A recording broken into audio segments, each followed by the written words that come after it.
أعوذ بالله من الشيطان الرجيم بسم الله الرحمن الرحيم وواعدنا موسى 30 ليلة وأتممناها ب10 فتم ميقات ربه 40 ليلة وقال موسى لأخيه هارون اخلفني في قومي وأصلح ولا تتبع سبيل المفسدين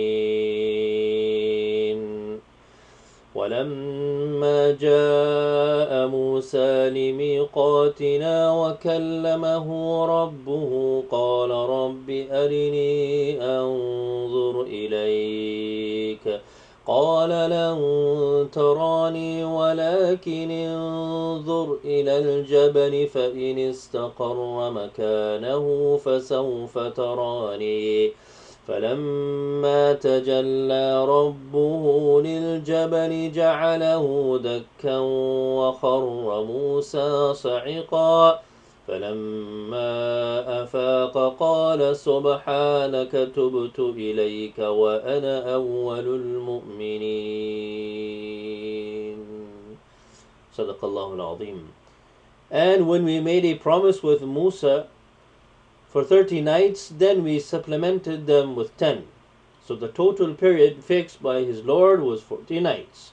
And Musa said to his brother Harun, take my place among my people and keep things right and do not follow the way of mischief makers.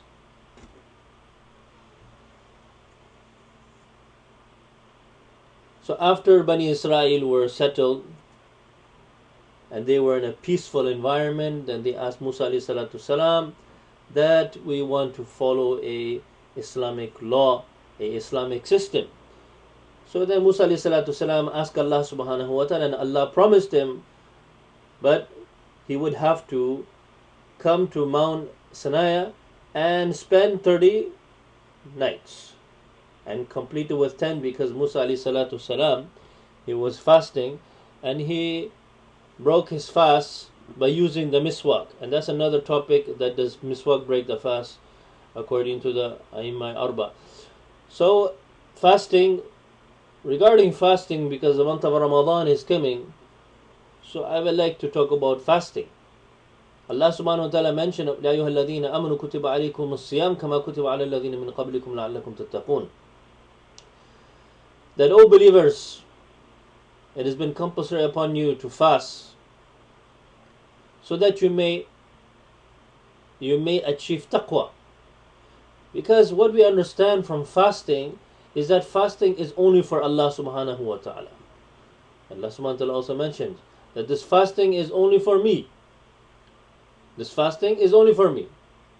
So in the month of Ramadan, the fasting is coming up. But what is fasting? Because the hadith of Rasulullah sallallahu alaihi wasallam was narrated by Abu Hurairah radiyallahu anhu.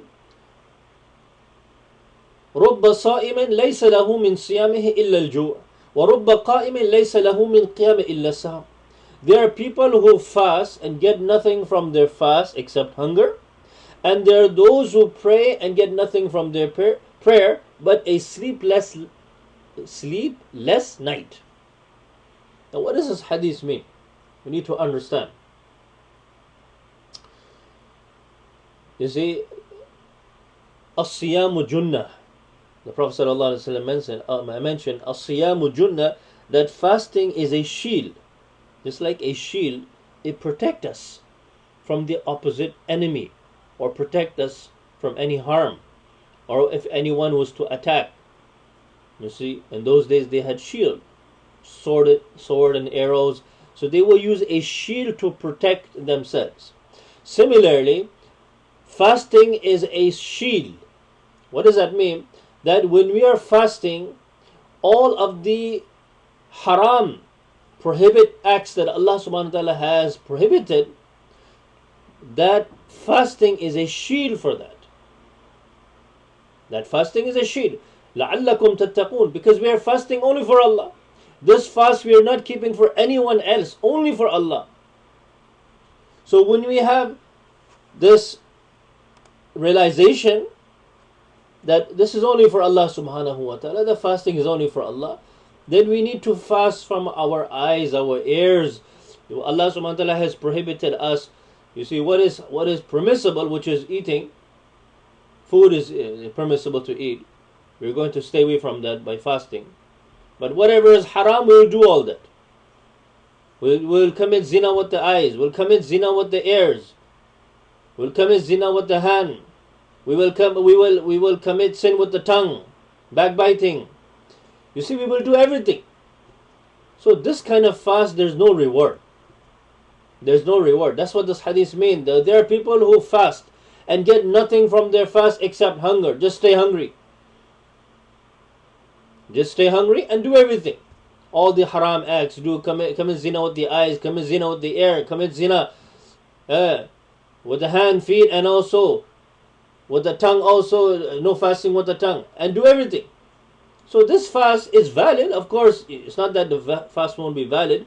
But the thing is that the fast, there's no reward for this kind of fast. And the siyamu al-junnah, siyam is a shield. That's why in the month of Ramadan, like I mentioned before, the audio before, it's a boost.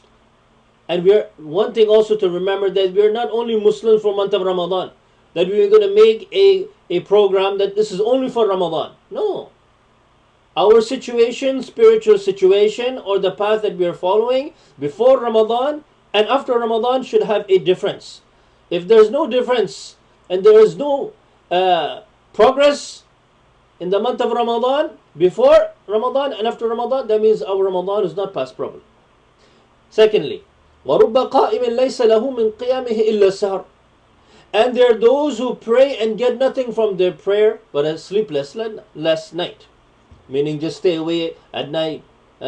What does this mean? That when we stand in front of Allah subhanahu wa ta'ala, you see, one is, of course, those who don't understand the Holy Quran, don't understand Arabic, don't understand what the Imam is reciting.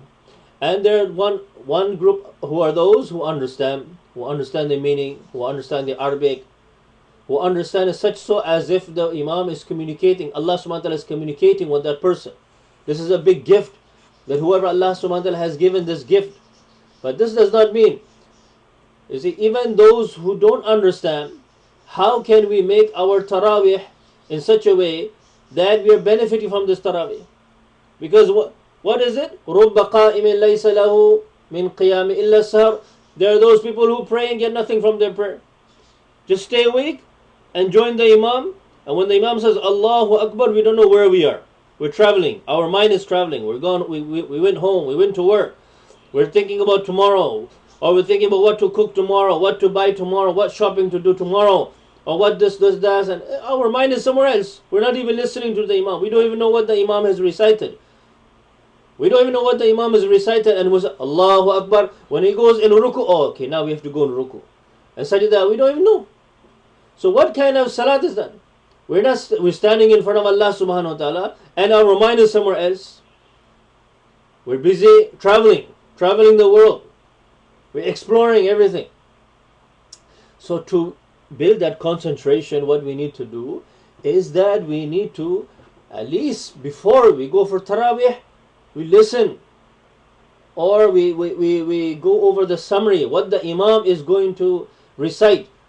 For example, if he's going to recite today Alif Lam Mim and Sayaqul, then what Allah subhanahu wa ta'ala is talking about in this juz, and what is the message? And we try to contemplate, you see, and we try to ponder over these meanings, and then we try to build our concentration, and as if you're standing in front of Allah subhanahu wa ta'ala. What is sifat ihsan? As if we're standing in front of Allah. Allah is watching me. You see? So this, we need to build this concentration. Otherwise, our salat and our qiyam is only we staying awake.